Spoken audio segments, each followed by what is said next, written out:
Hello guys, welcome back to my channel PCM with Tushkesh. Today we are what going to see. आज हम gravitation MST CET के PYQs solve करने वाले हैं. Most IMP PYQs solve करेंगे आज. Let's start now. It will be helpful for your MST CET preparation. देखते हैं बघूया थोडं. बघा.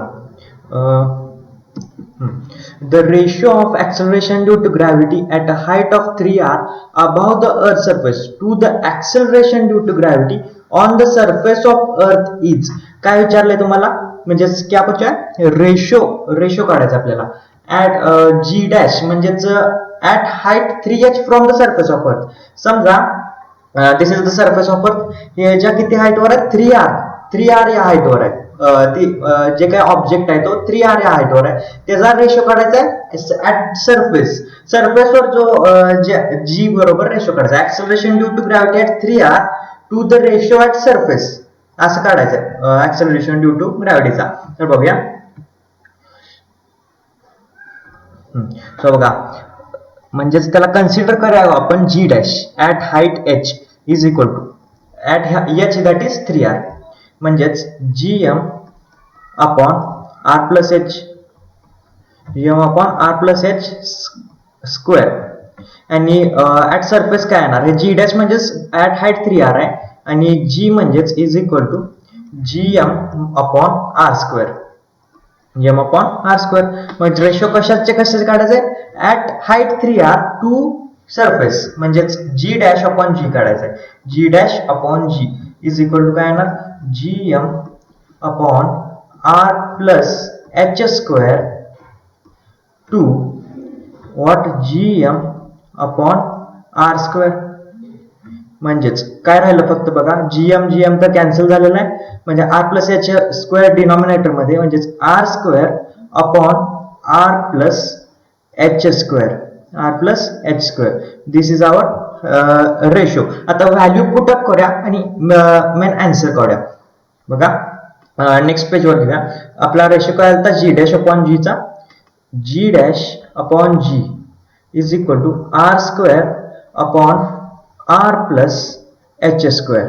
हा रेशो आलता आणि h इज इक्वल टू आपल्याकडे काय आहे? h is equal to 3r आहे दिलेला आहे ऍट हाईट 3r.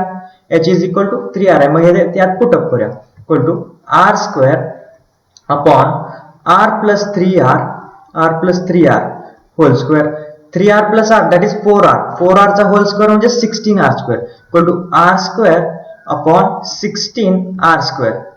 म्हणजेच r स्क्वेअर कॅन्सल झालं इक्वल टू रेशो आलाय 1/16 that is g dash upon g is equal to 1/16. So आपला आन्सर काय असणार आहे बघा.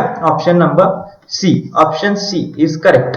1/16 जी डॅश अपॉन जी चा रेशो काढला होता त्याचा आन्सर आहे 1/16 सी. हा MST CET 2005 मध्ये विचारला गेला क्वेश्चन आहे. समजलं कसं केलं? हे नोट डाऊन करा नंतर स्क्रीनशॉट घेऊन ठेवा नंतर तुम्ही राईट करू शकता. नेक्स्ट क्वेश्चन बघूया. The ratio of binding energy of a satellite at rest on earth surface to the binding energy of a satellite of same mass revolving around the earth at height h above the earth surface is. Binding एनर्जीचा ratio काढायचा आहे कशाची? एकदा सरफेसची आणि त्याच मासचं एक satellite revolve करायला अर्थच्या भोवतीने म्हणजे एकदा सरफेसची आणि जे रिव्हॉल्व करायला त्याचा रेशो काढायचा. तर कसं काढायचं बघा. कसं काढायचं सांगतो. Binding energy of on the surface of अर्थ काय असते? बाइंडिंग एनर्जी म्हणजे बीई घेऊ आपण ऑन सरफेस ऑफ अर्थ. ऑन सरफेस म्हणजे नुसतं सरफेस घेतो. बाइंडिंग एनर्जी ऑन सरफेस क्या होगी? E1 is equal to gmm by r. gmm by r आणि तीच ऑन कुठे? त्याचं जर कुठे घेतलं रिव्हॉल्विंग जर बाइंडिंग एनर्जी ऑफ रिव्हॉल्विंग सॅटेलाइटची काढायची असेल रिव्हॉल्विंग सॅटेलाइट ती काय असते? रिव्हॉल्विंग सॅटेलाइटची E2 घेऊया त्याला. E2 is equal to gmm upon 2 into r plus h. म्हणजे जी हाईट आहे ती आपल्याला ऍड करावं लागेल. हाईट आपल्याला ऍड करावी लागणार आहे. म्हणजे ह्याचा रेशो काढायचा आपल्याला E1 upon E2. E1 upon E2 is equal to काय होणार बघा, E1 GMM आणि GMM कॅन्सल होणार आहे आणि जे 2R प्लस एच आहे ते न्यूमरेटर मध्ये जाणार आहे. 2R प्लस एच आहे ते न्यूमरेटर मध्ये जाणार आहे. बघा की हे GMM आणि हे GMM कॅन्सल झालं आणि हे 2R प्लस एच काय होतं डिनोमिनेटर. म्हणजे कसं होतं बघा, पहिलं आपलं 1/R upon 1/2 into R plus H. म्हणजेच हे जे डिनोमिनेटर मध्ये ते वर जाणार. म्हणजेच रेशो काय आला आपला, रेशो आलेला आहे आपला 2 into R plus H, 2 into R plus H upon R. This is our answer. That is option A is correct option. समजलं कसं केलेलं आहे. बाइंडिंग एनर्जीचा फक्त रेशो काढायचा सरफेस टू रिव्हॉल्विंग सॅटेलाइटचा. ते झालेलं आहे 2 into R plus H upon R. समजलं. आता नेक्स्ट क्वेश्चन बघूया आपण. सो बघा, a body is projected upward with a velocity of 4 into 11.2 kilometer per second from the surface of Earth. What will be the velocity of the body when it escapes the gravitational pull of Earth? When it escapes the gravitational pull of Earth. काय असणार आहे? तर आपल्याला माहित आहे escape velocity that is v is equal to आपण calculate करून तुम्ही काढू शकता किंवा ही परफेक्ट व्हॅल्यू आहे. एस्केप व्हेलॉसिटीची व्हॅल्यू असते 11.2 किलोमीटर पर सेकंड. म्हणजेच काय, मिनिमम किती व्हेलॉसिटी लागणार आहे 11.2. आपल्याला अर्थचे ग्रॅव्हिटेशनल इन्फ्लुअन्स मधून एस्केप करण्यासाठी 11.2 लागते आणि तिने व्हेलॉसिटी प्रोजेक्शनची व्हेलॉसिटी किती दिलेली आहे 4 इंटू 11.2 दिलेली आहे. तर आपल्याला माहित आहे. मग आता इनिशियली काढूया. कसं काढायचं बघा, इनिशियल कायनेटिक एनर्जी काय असणार आहे is equal to half M V square is equal to half M प्रोजेक्शनची व्हेलॉसिटी तर पुटअप करायची. आता ही कॉन्स्टंट व्हॅल्यू आहे escape velocity from earth surface. Half into M into V square that is 4 into 11.2. 4 into 11.2. समजलं काय घेतलंय, प्रोजेक्शनची velocity जी आहे ती ते पुटअप केली की कायनेटिक एनर्जीच्या फॉर्म्युलामध्ये. म्हणजेच काय येणार आता m into 16 into half M v e square. 4 चा स्क्वेअर, हा याचा स्क्वेअर आहे, व्ही चा स्क्वेअर आहे राहिलं, सॉरी. 4 स्क्वेअर 16, 4 स्क्वेअर तर 16 आहे. आणि ह्याला काय म्हणू शकतो, ह्याला एस्केप व्हेलॉसिटी तर म्हणू शकतो ना. म्हणजेच काय येणार 16 into half M v e square. तो व्ही स्क्वेअर का घेतला 11.2 म्हणजेच एस्केप व्हेलॉसिटी आहे म्हणून व्ही स्क्वेअर लिहिलेला आणि 4 स्क्वेअर केला तो बाहेर घेतला 16 आणि हे आयतेची व्हॅल्यू आहे. समजलं काय केलं ऍज. आता हे काय व्हॅल्यू आली आपल्याला, इनिशियल जी कायनेटिक एनर्जी आहे त्याची व्हॅल्यू आली. म्हणजेच आणि बाहेर जाण्यासाठी जी व्हॅल्यू लागणार आहे to escape earth gravitational influence फक्त टू एस्केप येतो. To escape earth gravitational influence आपल्याला किती कायनेटिक एनर्जी गरज भासणार आहे, half M v e square एवढ्या एनर्जीची गरज भासणार आहे. आणि आपली इनिशियल काय आल्या 16 into half M V square. म्हणजेच ह्या व्हॅल्यू मधनं जर आपण ही व्हॅल्यू मायनस केली आपल्याकडे काय येणार फायनल. म्हणजेच 16 minus 1 that is 15 into half M V square. 7 next पेजवर बघूया आपण. 16 आलती म्हणजेच फायनल काय येणार, फायनल कायनेटिक एनर्जी काय येणार आहे आपल्याकडे 15 into half M V escape व्हेलॉसिटीचा square. This is our final kinetic energy. Final kinetic energy जर आलेले.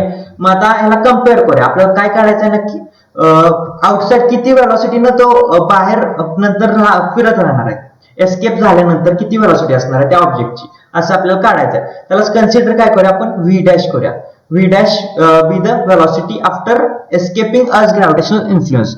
व्ही डॅश कन्सिडर करूया. म्हणजेच काय करू शकतो आपण, कायनेटिक एनर्जी बाहेर असणार हाफ एम व्ही डॅशचा स्क्वेअर, हाफ एम व्ही डॅशचा square after escaping earth gravitational influence is equal to that is आपण कॅल्क्युलेट केलेली व्हॅल्यू काय final kinetic energy 15 into half M v e square.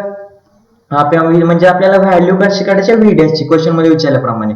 म्हणजे M M तर cancel झालेला आहे, half half cancel, म्हणजे v डॅशचा square is equal to 15 v square, escape व्हेलॉसिटीचा स्क्वेअर म्हणजेच v dash is equal to √15 into v चा square. म्हणजेच काय, व्ही चा स्क्वेअर म्हणजेच 11.2 चा स्क्वेअर आहे तो, त्याचा रूट घेतला काय येणार व्ही, आणि व्ही ची व्हॅल्यू आहे आपल्याकडे √15 इंटू एस्केप व्हेलॉसिटी व्हॅल्यू असते 11.2 किलोमीटर पर सेकंड. समजलं. And this is our answer. This is our velocity after escaping the earth gravitational influence. So बघा आपला आन्सर काय आलं, √15 into 11.2, that is option D is correct answer. समजलं कसं केला हा क्वेश्चन.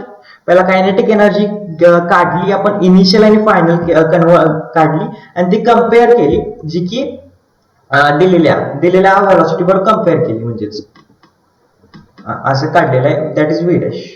समजलं. √15 into 11.2 kilometre per second. Next question बघूया आता. If g is the acceleration due to gravity on earth surface, the gain of potential energy of an object of mass m raised from surface of earth to a height equal to radius r of the earth is.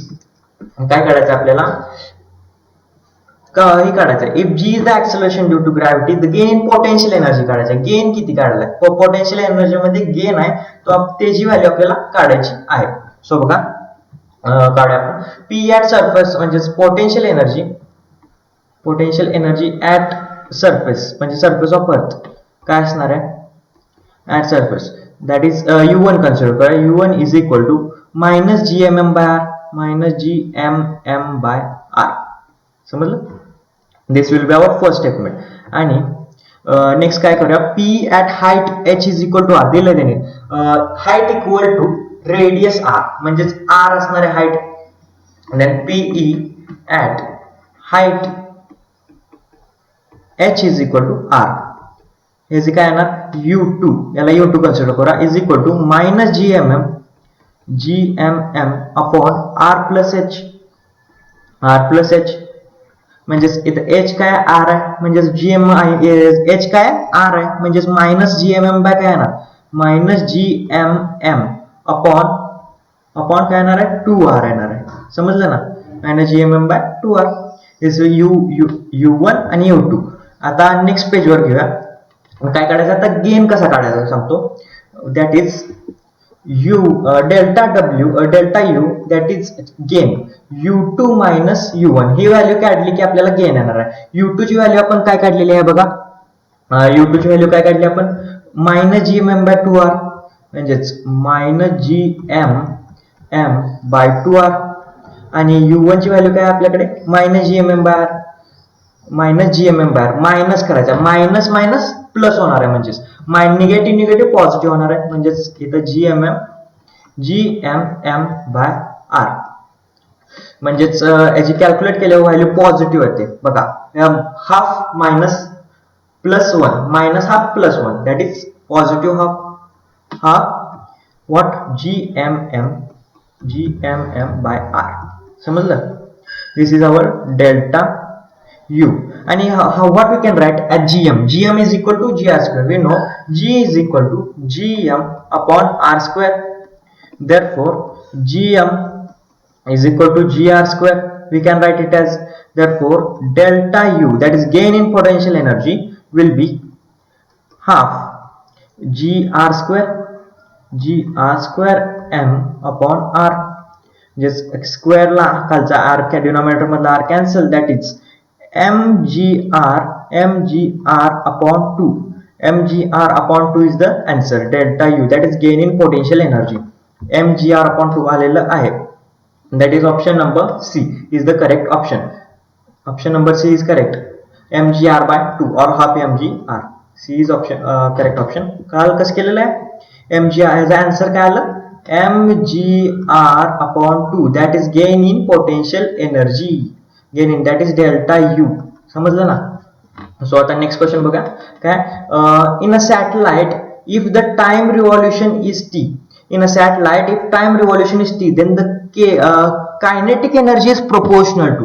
असे question खूप येऊ शकतात आता नवीन नवीन ह्याच्यात, कारण फॉर्म्युलावर आपल्याला focus करावा लागतो, कारण फॉर्म्युला बेस पण क्वेश्चन येतात सिंपल, पण त्यात आपल्याला विचार करावा लागतो, असे क्वेश्चन आहेत. म्हणजेच तुम्हाला सांगतो के इज इक्वल टू आपल्याकडे फॉर्म्युला असतो half M V square, half M V square, म्हणजेच K will be proportional to v square, and we know that v is equal to what, root gm by r. v is equal to root of gm by r. हा माहित आहे, म्हणजेच v proportional to काय झाला, v is proportional to v square is proportional to 1 by r. v square will be proportional to 1 by r. समजलं ना, k proportional to v square and v square as a square केला तर proportional काय येणार 1 by r she, 1 by r. And we also know that t square is proportional to r cube according to Kepler's third law. According to Kepler's law, t square is proportional to r cube. Square of time period is proportional to the distance between the object, cube of distance between the objects. म्हणजेच याला कसं लिहू शकतो बघा, r ला t च्या term मध्ये, मग याला r cube नाही, r ला r will be proportional to t to power, जर ही k पॉवर इकडे गेली तर डिनॉमिनेटर म्हणजे दॅट इज 2/3. समजलं ना, r proportional to t to power 2/3. ती हीच व्हॅल्यू यात पुट अप करा, proportional to 1 by t to power 2/3. therefore k kinetic energy will be proportional to what, हे न्यूमरेटर मध्ये घेतलं काय येणार -2/3 t to power -2/3. that is the correct option. समजलं ना, what k is proportional to t to power -2/3. समजलं कसं केलं, t to power -2/3. Option D is correct answer. So next question बघूया काय विचारलंय, the mass of a body on the surface of earth is 10 kg. The mass of same body on the surface of moon is, काय करायचं तुम्हाला, मास on surface of अर्थ आणि surface of अर्थ दिलंय आणि तेच मून वर काढायचंय. पण बघा क्वेश्चन नीट लक्षात घ्या, काय विचारले त्यांनी, मास विचारले, मास विचारले, तिथे पण मासच विचारले, वेट नाही विचारलेलं तुम्हाला, वेट विचारलेलं नाही. And you know that mass is independent of gravitation. Mass does not depend, mass is independent of anything. It is constant everywhere. every mass is constant in everywhere in the universe. It does not vary. माहित आहे, mass is independent of gravitational force, of gravitation, independent of gravitation, does not depend upon gravitation. So what is will be 10 kg, doesn't change, it doesn't change na. Is the correct option. It will not change. Weight दिला असतं तर vary झालं असतं, because W is equal to mg, we know that. W is equal to mg, we know that. But मास दिलंय, मास तर constant असतं, it does not depend upon gravitational force, you know that. हे एकदम फिक्स लक्षात ठेवा. A option is correct, that is 10 kg. सेमच असणार, जी value question मध्ये दिली आहे ती त्यांचं ऑप्शन मध्ये. एवढे सिंपल क्वेश्चन आला, and that is this is the question of MST CET 2019. लक्षात घ्या, एवढा सोपा क्वेश्चन आहे. फक्त काही मुलांनी घोळ केलेला असणार आहे, काय केलं असणार आहे, वेटची value W is equal to mg काय तर असा वेगळा घोळ करून त्यांनी आन्सर काढलेला असणार आहे, त्यामुळे त्यांचा आन्सर चुकलेला असणार आहे. हे फक्त सिंपल कन्सेप्ट लक्षात ठेवले की तरी बेसिक क्वेश्चन आपल्याला सॉल्व्ह होतात. सो नेक्स्ट क्वेश्चन बघा, the binding energy of a satellite, the binding energy of satellite of mass m in orbit of radius r. हा बाइंडिंग एनर्जी व्हॅल्यू काढायची of satellite mass m in orbit of radius r. We know that binding energy is negative of total energy, and total energy जर आपण E consider करूया, E consider केलं म्हणजे काय ना, negative of total energy, that is gmm upon 2r. हे total energy negative असते, negative काय होणार, पॉझिटिव्ह होणार, कळलं ना. But g is equal to gm upon r square. therefore gm is equal to gr square. समजलं ना, gm is equal to gr square. हे पुटअप करा यात, gm is equal to gr square यात पुटअप करूया, equal to gr square into m upon 2r. What is that? Binding energy equal to binding energy. Equal to binding energy. So this is the answer our हा एक option मध्ये बघा mg r square upon 2r आहे option मध्ये बघा. That is option number B. समजलं?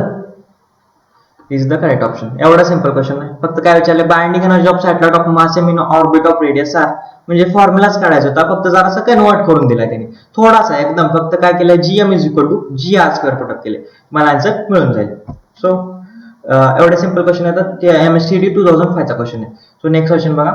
Kepler's second law states that the straight line joining the planet to the sun sweeps out equal areas in equal intervals of time. Kepler's second law. What is Kepler's second law? काय सांगतो Kepler's second law? ये बताता है कि straight line joining the planet to the sun. Straight line joining the planet to the sun म्हणजेच बघा planet आहे आणि हा सन आहे. Straight line joining two the planet sun sweeps out equal areas in equal intervals of time. Sweeps out equal areas in equal intervals of time. Equal intervals मध्ये equal areas तो cover करणार आहे असा Kepler second law आपल्याला माहित आहे. And this statement is equivalent to saying that. हे statement कशाशी इक्वल आहे तुम्हाला सांगायचं आहे. त्याचा आन्सर काय? Tangential acceleration is zero. Tangential acceleration is zero. हे इक्वल आहे हे लक्षात ठेवा. और हे प्रूव्ह करून बघा तुम्ही स्वतः बघा म्हणजे तुम्हाला जास्त चांगल्या प्रकारे prove your self. This is a homework for you. This is a homework for you guys. जर नाही आलं तर कमेंट मध्ये कळवा. मी ते एक्सप्लेन करून घेईन एखाद्या व्हिडिओ मध्ये तुम्हाला एक्सप्लेन करून सांगेन. This is a homework for you. So today we are ending this session now. So बघा so please subscribe my YouTube channel for all your MSTCET preparation. Join Telegram channel for MSTCET quizzes and its link in description. Telegram channel description है. So if you like this video please subscribe my YouTube channel and also join my Telegram channel and also like my video. Video आवडला असेल तर व्हिडिओला like करा. So thank you. We are ending this session now.